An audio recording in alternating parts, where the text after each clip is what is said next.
गृहस्थ और विरक्त की चेष्टाएं अलग होती हैं। निवृत्ति परक चेष्टा और प्रवृत्ति परक चेष्टा, बस ये ध्यान रखना है। निवृत्ति परक चेष्टा से कोई भी ऐसी सिद्धि नहीं जो आ न जाए।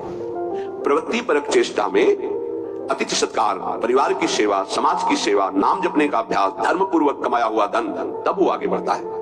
निवृत्ति परक चेष्टा एकमात्र भगवदाश्रय, उसी से सब हो जाता है। तभी लोगों को लगता है कि संत लोग बड़े धनी हो जाते हैं, उनको लगता है बड़ी चतुराई करते हैं। हमें लगता है कि क्या ये चतुराई आप में नहीं जागृत हो सकती है? क्या चतुराई आप यहां पकड़े हो?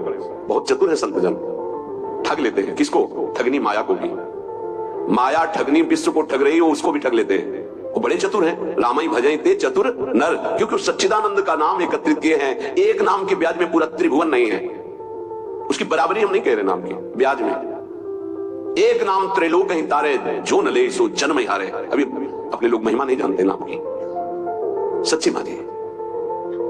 किसी ने कहा कि समस्त संसार को तो हम दुखी में देख रहे हैं, अगर विश्व में कोई सुखी है, वो उपहास के प्रति शब्द थे, अगर विश्व में कोई सुखी है देखा जाता है तो संत जन देखे जाते हैं। उनका तात्पर्य अध्यात्म से नहीं था, उनका तात्पर्य भोगों से, विषय सामग्री से, वैभव से था। अगर तुम्हें ऐसा पता है तो तुम वैसा करके देखो, बहादुर हो। तुम्हारे में चतुराई की कोई कमी है क्या? बड़े चतुर हो। तय बालक नहीं भर्यो शयानम, तू बालक नहीं भर्यो शयानम, काहे कृष्ण भजत नहीं नीके। अरे तू बालक नहीं, बड़ा चतुर है, पर तू ठीक से भजन नहीं किया ना, इसीलिए ऐसा है। क्या चाहिए? त्रिभुवन का सर्वश्रेष्ठ पद 5 वर्ष का बालक प्राप्त कर लिया। प्रभु जी क्या चाहिए? अखिल लोक चूड़ामणि भगवान के पास क्या कमी है? पर आपको उतना भजन करना पड़ेगा, आपको वैसे समर्पित होना पड़ेगा। उस 5 वर्ष के बालक ने मां का प्यार, पिता का प्यार, राज्य सुख, शरीर सुख, सब भयों को त्याग करके इसी मथुरापुरी में आकर भजन किया। इसे मधुपुरी कहते हैं शास्त्र भाषा में। यहीं आकर के भजन किया और यहीं स्वयं सच्चिदानंद भगवान आकर दर्शन दिए और उनकी कामना पूर्ण की, उच्च पद की। गोता लगाना अर्थात उसमें डूबना, अर्थात उसका ऐसा दृढ़ चिंतन कि गुंजायमान केवल मंत्र और नाम हो रहा है। तुमसे सच्ची कहते हैं ये जीव बड़ा पागल हो गया है माया में, सत्य वस्तु को समझ ही नहीं रहा। पूज्य बाबा कहे उसको यही पता नहीं कि मैं यहां कमाने के आया हूं मृत्यु लोक में।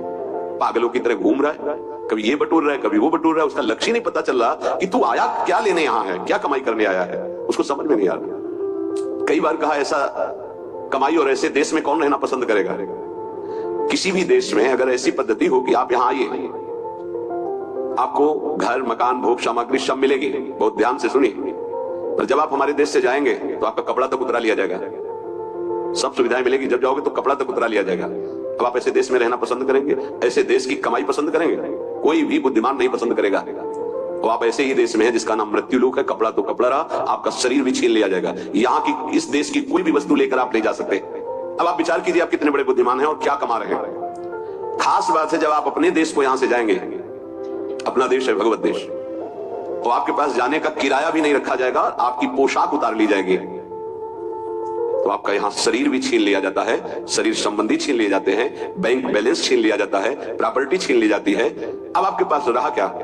पूरे जीवन में जो पाप और पुण्य कर्म किए। पुण्य तो कोई बिरला ही कर पाता है, नहीं पाप नहीं होते। अगर पुण्य हुआ तो उसे बचा नहीं पाता है, वो 4 लोगों से कहकर खाली हो जाता है, पुण्य नष्ट हो जाता है। पुण्य अगर हमने कुछ पुण्य किया और कह दिया अपनी वाणी से, 4 लोगों के बीच में अपनी प्रशंसा कर ली, तो तप, पुण्य, साधना ये सब क्षीण होने लगती है। हम वृंदावन गए थे, 100 साधुओं का भोजन कराया, फिर ऐसा ऐसा ऐसा, और संत जन कह रहे थे कि ऐसा भोजन तो आज तक हमने नहीं पाया भगत जी, आपने जैसा पवाया। जो कुछ सुकृत बना था मानो करवाया होगा। ऐसी सेवा भगवत कृपा से अवसर मिलता है, पर वो बार बार कहकर अपने सारे सुकृत नष्ट कर देता है। इस देश से बचकर निकल पाना और कुछ कमा के ले जाना, ये केवल भगवत कृपा पात्र से ही हो सकता है। बहुत छल भरा ये देश है मृत्यु लोक। जीव पागलों की तरह पूरा जीवन व्यतीत कर रहा है। मुझे यहाँ किस लिए भेजा गया, क्या लेके जाऊंगा, ये सोच ही नहीं पा रहा है। गोस्वामी जी ने कहा है कि ये जो मन है ये श्वान की तरह हर जगह पादुका का प्रहार पाता है, पर फिर उसी दरवाजे पे खड़ा हो जाता है। अर्थात निकृष्ट भोगों को भोग कर असंतुष्ट, ग्लानि, दुख, परिणाम में चिंता, भय, शोक, पर फिर वही उन्हीं भोगों को भोगना चाहता है। पागल की तरह भटक रहा है। ये महापुरुष जन जानते हैं, दुखी हो कैसा बोलते हैं। जो वस्तु तुम्हारे साथ नहीं जानी है उसके चिंतन में तुम समय बर्बाद कर रहे हो। चिंतन करो, प्रभु का कार्य करो संसार का। तो जीवन यापन के लिए शरीर चेष्टा और वस्तु ले जाने के लिए नाम धन, कितना बढ़िया उपाय है। राधा राधा राधा। विषय अनेक हैं और अनंत हैं, कितना भोगोगे?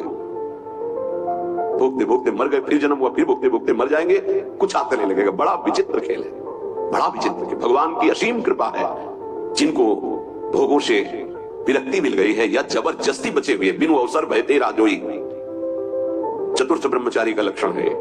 बिनु अवसर, अवसर नहीं मिला, और भयभीत है इसलिए वो नहीं भोग रहा, तो बिनु अवसर भयते राजोई, ये चौथे लोग। उत्तम तो उत्तम के बस असमनवाही, सपने हुआन पुरुष जगनाई, अपने प्रीतम प्रभु के सिवा स्वप्न में किसी और को।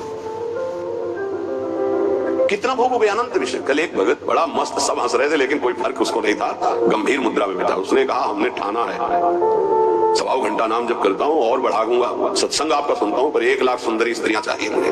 भाई तो होश उड़ गए कि ऐसा प्रश्न करता आया, भगवान ने भेजा। पर अपने को सबका आदर और दुलार, मेरी लाडली जो ऐसी है, करुणा करुदार, नहीं तो 1 सेकंड में कि आप कृपया बाहर होइए, यहाँ कोई भगवत चर्चा कीजिए। लेकिन अच्छा पॉइंट ये था कि वो नाम जब करता था उसके अंदर आशा थी। देखो वासना की कितनी भूख बड़ी हुई, पर वो बहुत गंभीर, ऐसा नहीं कि कोई देखने सुनने लायक हो, वो बहुत बड़ी गंभीरता से कह रहा था कि मैं 1 लोक प्राप्त करना चाहता हूँ, उसका सम्राट बनना चाहता हूँ, और 1 लाख सुंदरी स्त्रियां। वो नहीं बोल रहा है, उसका भोलापन है, अज्ञान जिसे कहते हैं। वासना इतनी बड़ी हुई कि उसको लग रहा है अगर ऐसा हो गया तो मैं बड़ा सुखी हो जाऊंगा। भागवत में चरित्र है चित्रकेतु राजा का, पढ़ करके देख लेना, श्री शुकाचार्य जी वर्णन कर रहे हैं। उनके 1 करोड़ रानियां थी। क्या परिणाम में क्या जरा देखना, पढ़ना। निराश, हताश, उदास होकर ऋषियों के पैर पकड़कर तब वो अनंत भगवान की उपासना मिली और भगवान का साक्षात्कार किया, अनंत शेष भगवान संकर्षण का। और वो बहुत सावधानी का विषय होता है। ऋषियों की कृपा हुई, पद मिला, भगवान संकर्षण ने विमान में बैठ के भगवान शंकर के पास गए। विमान जहां सनकादि जो है अपने श्री चरणों से नंगे पैर चल कर जाते हैं और प्रणाम करके नीचे बैठ करके सत्संग करते हैं महादेव जी से, वो सब बैठे हुए भी थे। वो सीधे विमान से ही गए, विमान में बैठे आकाशचारी विमान में। भगवान से कहा कि एक साधारण पुरुष भी अगर अपनी स्त्री से वार्तालाप करता है तो एकांत में करता है, आप तो महायोगाधिराज योगिंद्रों मुनिंद्रों के गुरु भगवान शिव, तो अंबा जी वामांग में बैठी हैं, आप बैठे और ब्रह्म का उपदेश कर रहे हैं। तो कहा ये क्या हूँ? सब ऋषि आश्चर्यचकित हो गए कि ये कैसा। तो अंबा जी ने कहा अच्छा तुम्हें वरदान मिल गया है, विमान मिल गया है, तो तुम जगत गुरु भगवान शिव को उपदेश करने आए हो, तो आसुरी प्रवृत्ति तुम्हारी बढ़ रही है, तो इसका शासन करने के लिए तुम्हें दंड विधान चाहिए। प्रभु तो करुणा में है, कुछ बोलेंगे नहीं, इसलिए हम तुम्हें शाप देते, जाओ असुर भाव को प्राप्त करो। वही वृत्तासुर के रूप में प्रकट हुए।